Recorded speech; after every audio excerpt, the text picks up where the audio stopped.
미국이 한때 세계 GDP의 40%까지 차지했었지만 지금 25%도 안 되거든요. 근데 이게 줄어드는 25%거든요. 하향세거든요. 우리가 알던 미국이 아니거든요. 전 세계를 적으로 만들었다. 모든 나라를 적으로 만들어 버리니까 미국 혼자 고립되는 거죠. 그럼 자꾸 사람들이 착각을 하는데 트럼프가 경제적인 천재고 마치 비법을 가지고 있을 거라고 기대하는 사람들이 있는데 그렇지 않아요. 정치를 경제로 한다는 거는 사실은 가장 아둔한 방식이거든요. 결국 미국에 상처만 줄 거고 세계 경제에 상처만 줄 거다.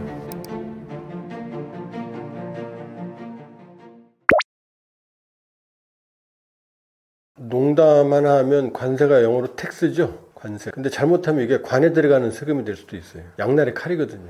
관세가 전가에 보더라면 왜 안 썼겠습니까? 모두. 아주 비극적인 하나의 자본주의의 가장 큰 비극적인 사례가 대공황이죠. 1920년대 말에서 1930년대 말까지 유지가 됐던 그 촉발 요인이 관세였어요. 그 당시에는 관세를 부과하는 권한이 의회에 있었습니다. 그 의회에서 경제를 살리기 위해서 관세를 부과했어요. 그 배경도 경제는 아니었어요. 지금하고는 달라요. 그때는 뭐냐면 2017년에 1차 세계대전이 종식이 되죠. 근데 1차 세계대전은 유럽의 전쟁이었기 때문에 미국은 피해를 거의 안 봤어요. 그러니까 나홀로 잘 나갈 수 있었던 거죠. 그러니까 이 유럽이 이 전후 복구나 이런 후유증 때문에 미국의 산업이 부활을 했고 특히 미국의 식량 같은 걸 막대하게 수입을 해갔거든요. 이 행복한 시간이 거의 끝나가는 게 20년대 말쯤 되거든요. 그러니까 미국 경제가 하락을 하니까 이 관세 카드를 끌고 들어온 거죠. 이게 이제 최악의 대공황으로 이어지는 계기가 됐거든요. 이게 이제 이 대공황, 그러니까 대공황의 그 트리거, 뇌관도 그 미국의 관세 정책이었다는 설이 유력하거든요. 그러니까 이 미중유의 자본주의 위기의 원인이 관세와 아주 밀접히 관련이 있거든요. 그런데 트럼프 대통령이 지금 바로 그때와는 달라요. 왜냐하면 지금은 미국의 막대한 재정 적자, 무역 적자, 그 다음에 이제 제조업 기반 회복, 이게 트럼프의 목표거든요. 제조업 밸류체인 형성. 여기에 이제 관세 카드를 꺼내 들었는데 지금 어떤 문제가 발생하느냐? 지금 트럼프가 생각했던 미국 국채는 강세가 아니고 투매 현상까지 벌어지고 있거든요. 그 다음에 물가는 급등하고 있고, 그 다음에 이 관세 전쟁에서 주요 상대국들이 버티고 있고 오히려 트럼프의 부담을 가중시키고 있거든요. 그리고 인플레이션으로 바이든 때도 거시경제 지표는 나쁘지 않았거든요. 실업률이나 이런 게. 근데 인플레이션 때문에 지금 미국 금리가 4.5% 내외잖아요. 고금리잖아요. 그건 인플레이션을 잡기 위해서 미국 연준도 지금 고심을 하고 있거든요. 내리면 좋은데 그럼 인플레가 되니까 더 올라가니까. 따라서 민주당 정부 재집권에 실패한 이유 중에 하나도 미국은 경제가 결정하거든요. 거시경제 지표는 좋은데 인플레이션 때문에 월급을 받는데 근데 외식은 못하는, 휴가를 못 가는, 이게 민심이었거든요. 근데 지금 생각대로 다르게 돌아가고 있다. 물가는 폭등하고 있고 국채 투매 현상. 왜냐하면 미국의 국채는 중국이나 인도나 이런 나라들이 많이 가지고 있거든요. 근데 지금 투매하면은 정말 위기가 오거든요. 국채는 이 강세가 아니라 오히려 하락 장세로 돌아서고, 즉 주식시장은요, 이 널뛰게 하면서 폭락 장세 회복을 거듭하고 있거든요. 그러면 자본주의의 제일 문제는 불확실성이거든요. 불확실성. 이게 확산되고 있다. 그러니까 아주 매우 위험한 상황이다. 이렇게 볼 수 있죠. 쉽게 말하면 돈키호테처럼 칼을 뽑았는데 집어넣을 수가 없는 거죠. 왜냐하면 자기가 지금 너무 일을 저질러 놨기 때문에 지금 만일에 칼을 집어넣게 되면 트럼프 위상은 바닥으로 떨어지죠. 나락으로 떨어지죠. 모든 신뢰성을 잃어버리죠. 그러니까 이제 자기 고집으로 가는 거죠. 그렇지만 벌써 어떻게 되죠? 왔다 갔다 하잖아요. 무슨 예를 들면은 뭐 스마트폰은 관세에서 예외라느니 아니라느니 이렇게 지금 왔다 갔다 하거든요. 지금. 그러니까 아주 강하게 칼을 뽑았지만 지금 흔들리는 모습이 보이거든요. 그럼에도 계속 고집 부리는 이유는 바로 경제인의 기질이에요. 그러니까 정치인이라면 과정이 중요하거든요. 화법이 중요합니다. 사람들 민심을 아우르는. 근데 장사꾼인 트럼프 대통령은 뭐냐면 과정은 아무래도 상관없다. 나중에 결과적으로 프로핏, 이유만 마진만 남으면 된다 이거거든요. 이런 식으로 지금 하거든요. 그러니까 주식시장은 폭락하는데 어떻게 했어요? 가서 티샷 골프 치잖아요. 뭐냐, 어차피 자기가 이길 거라는 거 알고 있으니까. 본인 생각에. 그러니까 지금 마음속에서는 경제인 트럼프, 경제적으로는 내가 가는 길이 옳다라는 트럼프의 생각이 있는 거죠. 이 두 가지가. 그리고 이제 세 번째는 역시 계속 말씀드리는 미국의 고민. 머스크가 이런 말을 했거든요. 5월까지 이 재정적자 1조 정도, 연방 예산 1조 정도를 줄이지 못하면 미국은 침몰한다, 이런 말을 했거든요. 왜냐하면은 머스크의 임기가 5월까지거든요. 머스크는 정식 공무원이 아니라 특별 공무원이니까 그 130일 이상 근무를 못 하거든요. 그러니까 자기는 무슨 수를 쓰든지 간에 그 기간 내에 1조 달러를 줄이겠다는 거거든요. 그러면 이제 국가 부채 한도를 안 넘는 거고 우회하고 안 써도 되는 거죠. 그 정도 줄여버리면은 재정적자를. 그러나 지금 이런 어떤 이 모스크와 트럼프의 어떤 이런 고집, 이 고집에는 이제 그 문제가 숨어 있는 거죠. 그러니까는 지금 뺀 칼을 이제 집어넣을 수가 없는 거고. 그러나 이게 상호 충돌하니까 머스크도 이제 트럼프한테 대들잖아요. 자기 기업 주가부터 시작해서 문제가 발생을 하니까. 그러나 트럼프 대통령이 이 칼을 집어넣을 가능성은 없다. 이미 뺐고 경제적으로 자기가 이긴다고 판단하고 있고, 그 다음에 그 밑에는 미국의 큰 경제적 고민이 있기 때문에 트럼프 대통령은 계속 갈 가능성이 높다. 그러나 벌써 흔들린다. 일부는 유예하고 캐나다, 멕시코는 생산기지니까 빼준다든지 약화시킨다든지 하는 흔들리는 모습도 있고, 또 중국한테도 강하게 나가지만 협상은 하고 싶다라고 의사를 계속 보내고 있거든요. 이런 점에서는 고집은 상당히 오래 갈 거다 이렇게 볼 수 있죠.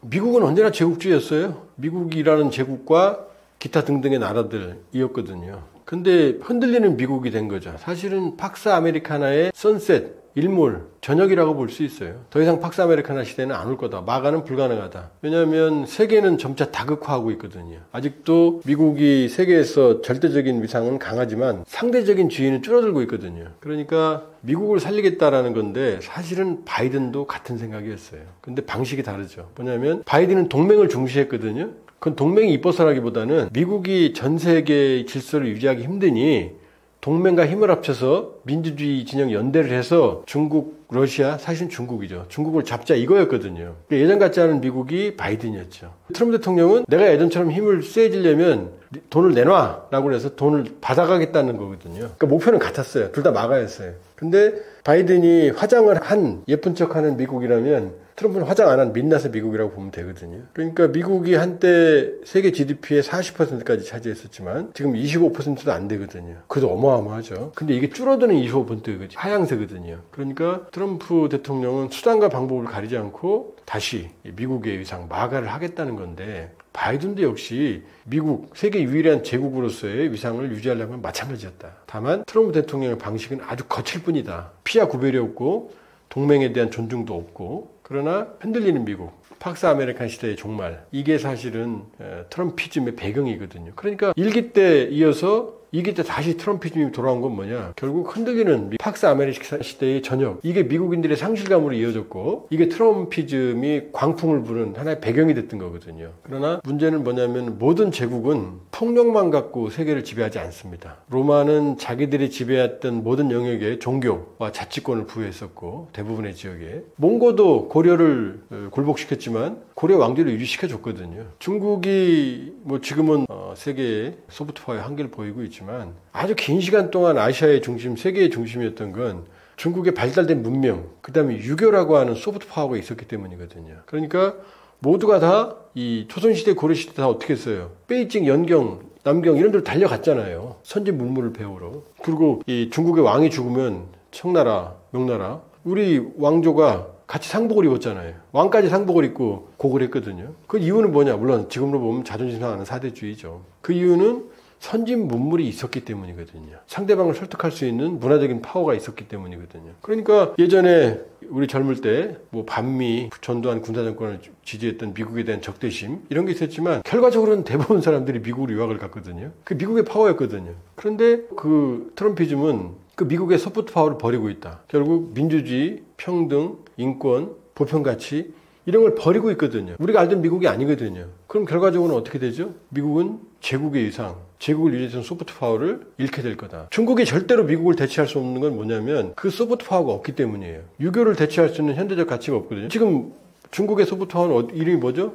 공자학원이잖아요. 공자학원. 아직도 공자를 팔아먹는 거죠. 그리고 아직도 삼국지를 팔아먹거든요. 중국 영화 보면 다 옛날 영화잖아요. 그리고 뭐라고 그러면 중국 특색의 사회주의야? 보편가치 왜 안 하니? 그러면 하는 말이 우리는 우리끼리 있어 그러거든요. 자기네들만 길을 갖고 세계를 어떻게 설득합니까? 지금 한국이 그렇게 중국 물건 사고 중국 경제에 의존하지만은 한국 사람들 중국 안 좋아하잖아요. 지금 뭐 중국 막 음모설이 난무하는 이유가 그거거든요. 절대로 될 수가 없죠. 그러니까 미국은 결국 제국주의적 속성을 트럼프가 그대로 보여주고 있다. 포장도 안 하고. 그리고 이거는 트럼프가 생각하는 단기적인 경제적 돈 몇 푼의 가치보다 잃는 게 훨씬 더 클 거다. 이렇게 볼 수 있어요.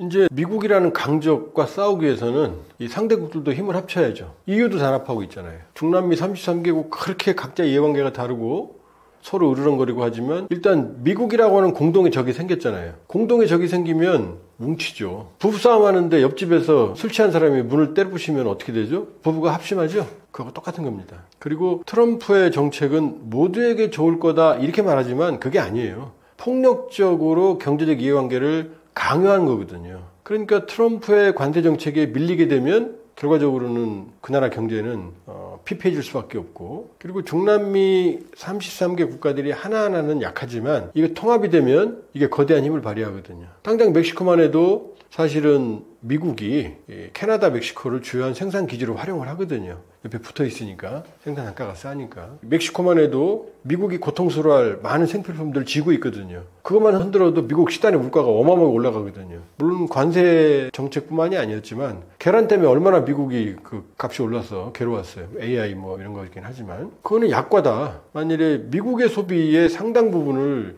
중남미에 의존하고 있거든요. 생필품을.